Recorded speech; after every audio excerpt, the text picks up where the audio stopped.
Welcome two खुशबुज ई पाठशाला।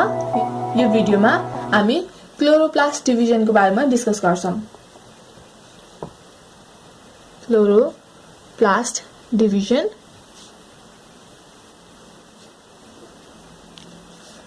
क्लोरोप्लास्टको division चाहिँ binary फिसनबाट चाहिँ हुन्छ।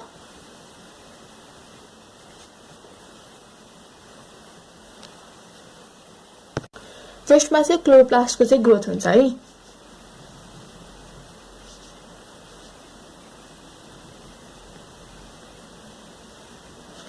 यो चाहिँ आउटर मेम्ब्रेन, यो चाहिँ इनर मेम्ब्रेन र यो बिचको पार्ट चाहिँ इंटर मेम्ब्रेन है। Inter membrane space. First step भनेको चाहिँ क्लोरोप्लास्टको चाहिँ ग्रोथ हुन्छ है।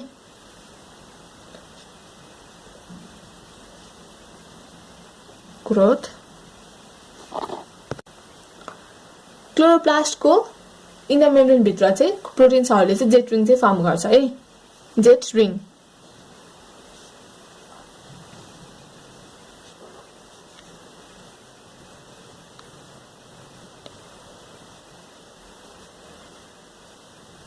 स्ट्रोमा भित्र चाहिँ जेट रिङको चाहिँ फर्मेसन हुन्छ। जेट रिङ सेकेन्ड स्टेप है। Proteins assemble into the bundles of filaments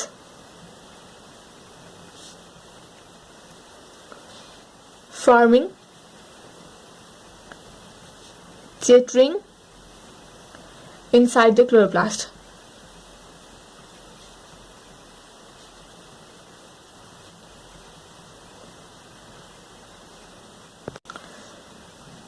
third स्टेपमा चाहिँ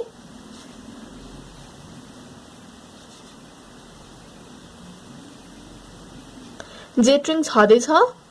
जेट रिङको साथसाथै इनर प्लास्टिड डिवाइडिङ रिङ पनि फर्म हुन्छ है। जेट रिङको साथसाथै inner plastid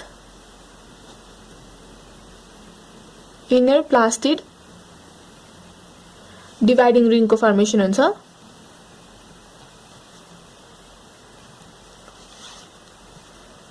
A plastid dividing ring जसलाई चाहिँ पीडी रिङ भन्छ है। forms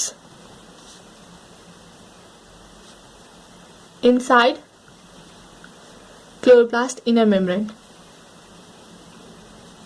of the chloroplast inner membrane।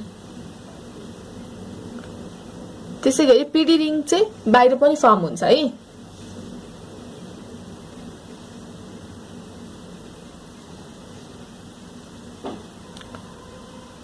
बाहिर पनि एउटा आउटर प्लास्टिड डिवाइडिङ रिङ चाहिँ फर्मेसन हुन्छ।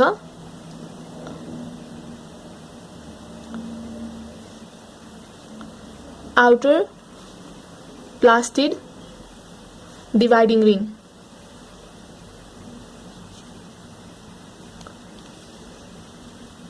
फोर्थ नम्बरमा चाहिँ एन्डर plastid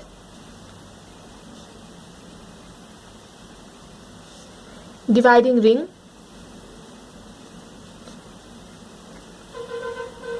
forms along the outer membrane of the chloroplast।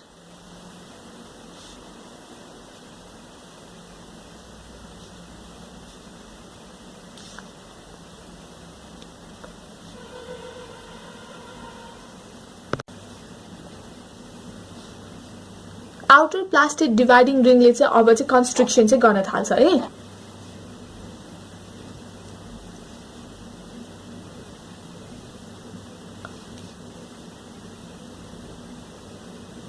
यहाँ टोटल 3टा रिङ छ है। एउटा जेट रिङ, त्यसपछि इनर प्लास्टिड डिवाइडिङ रिङ छ अनि अर्को आउटर प्लास्टिड डिवाइडिङ रिङ छ है। फिफ्थमा के भयो? कन्स्ट्रिक्सन साइट फर्मेसन भयो है।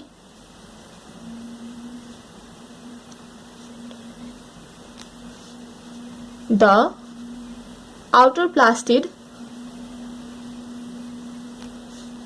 dividing ring begins to apply pressure to the chloroplast.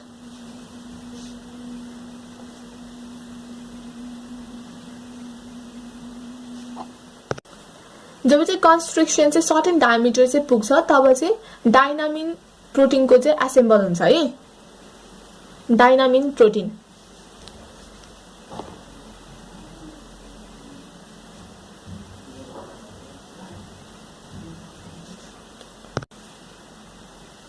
यहाँ कुन रिङ छ है त।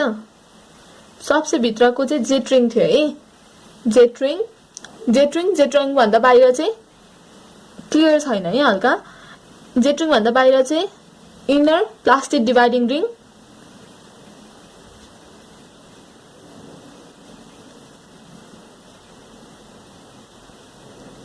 त्यो भन्दा बाहिर outer plastid dividing ring,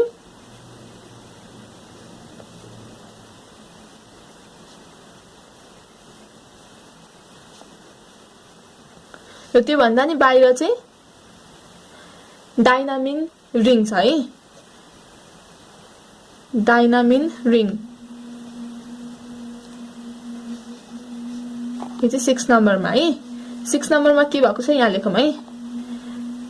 once the constriction reaches a certain diameter है। जब चाहिँ constriction एउटा certain diameter चाहिँ reach हुन्छ नि, once a constriction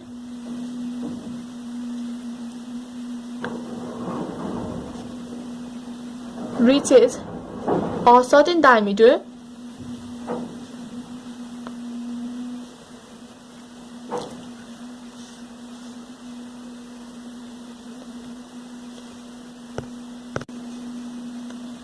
dynamin protein assemble around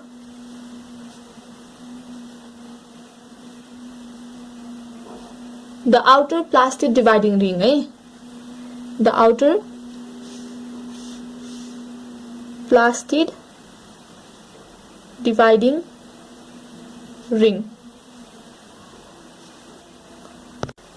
यो कन्स्ट्रिक्सन बढ्दै जान्छ। यो डायनामिन प्रोटिनले चाहिँ क्लोरोप्लास्टलाई चाहिँ स्क्विज गर्दै जान्छ है। सर्टेन फोर्स अप्लाई गरेर चाहिँ क्लोरोप्लास्टलाई स्क्विज गर्दै जान्छ र कन्स्ट्रिक्सन बढ्दै जाँदाखेरि चाहिँ क्लोरोप्लास्ट चाहिँ के हुन्छ, सेपरेट हुन्छ है। 7 नम्बरमा चाहिँ क्लोरोप्लास्ट चाहिँ छुट्टा छुट्टै हुन्छ है। Chloroplast separate.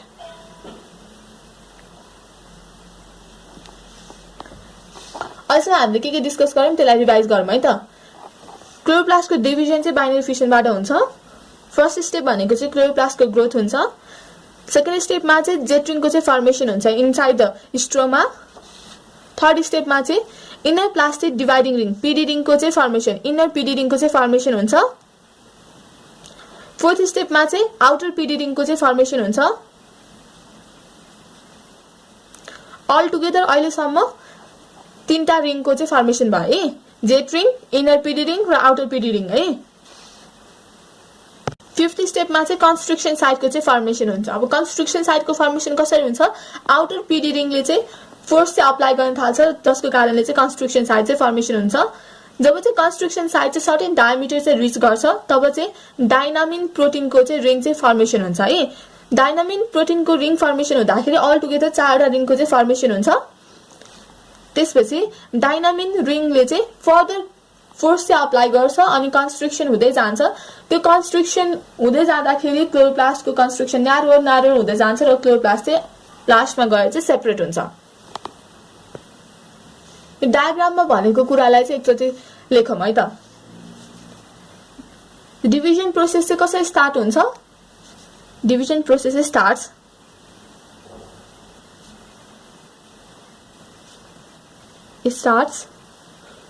when कुन बेला जब चाहिँ डिभिजन प्रोटिन्सहरु चाहिँ एसेम्बल हुन्छ है into a Z ring. when division proteins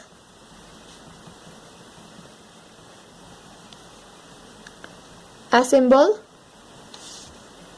into a ring structure ring स्ट्रक्चरमा चाहिँ एसेम्बल हुन्छ। रिङ स्ट्रक्चर कुन बनाएको छौं हामीले? जेट रिङ हो।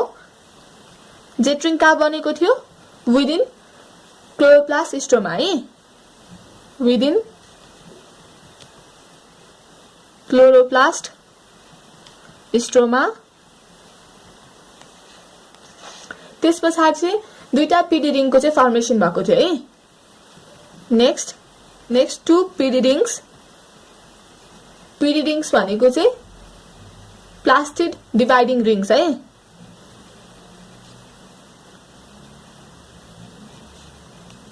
Plastid dividing rings form along the Z ring. PD ring चाहिँ कोसँगै फर्म हुन्छ? जेट रिङ सँगै फर्म हुन्छ है। Form along Z ring. त्यसपछि चाहिँ कन्स्ट्रक्सन चाहिँ सुरु हुन थाल्छ है। Then the chloroplast construction begins.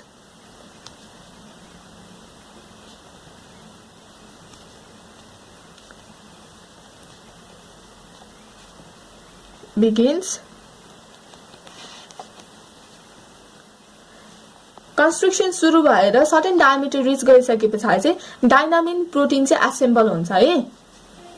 Next डाइनामिन protein,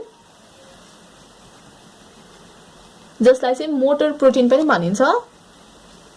motor protein assemble around, कसको अराउन्डमा एसेम्बल हुन्छ? पीडी रिङको अराउन्ड है।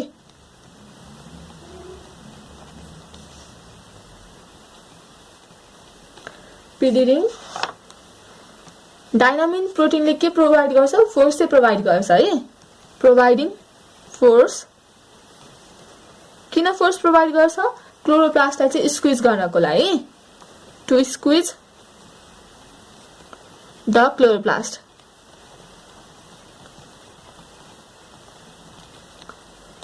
जसको कारणले चाहिँ कन्स्ट्रक्सन साइड चाहिँ न्यारो हुँदै जान्छ है। एज अ रिजल्ट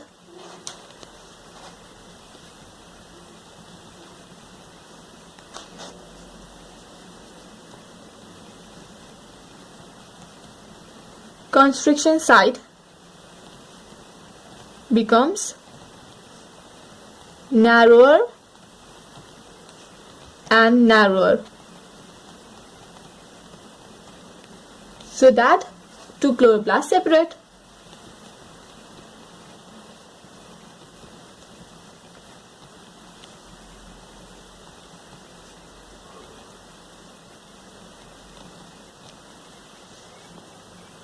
क्लोरोप्लास्ट को डिभिजन चाहिँ बाइनरी फ्युजनबाट हुन्छ। फर्स्टमा चाहिँ प्रोटिन्सहरु चाहिँ जेट रिङमा चाहिँ एसेम्बल हुन्छ। त्यसपछि चाहिँ दुईटा पीडी रिङ्सहरु चाहिँ जेट रिङ सँगै एसेम्बल हुन्छ। त्यसपछि चाहिँ क्लोरोप्लास्टको चाहिँ कन्स्ट्रक्सन सुरु हुन्छ है। कन्स्ट्रक्सन सुरु भएर सर्टेन डायमिटर पुगिसकेपछि चाहिँ डाइनामिन प्रोटिन अथवा मोटर प्रोटिनको चाहिँ एसेम्बल हुन्छ। डाइनामिन प्रोटिनले चाहिँ फर्दर फोर्स चाहिँ प्रोभाइड गर्छ, जसले गर्दाखेरि चाहिँ क्लोरोप्लास्ट चाहिँ स्क्विज हुँदै जान्छ है।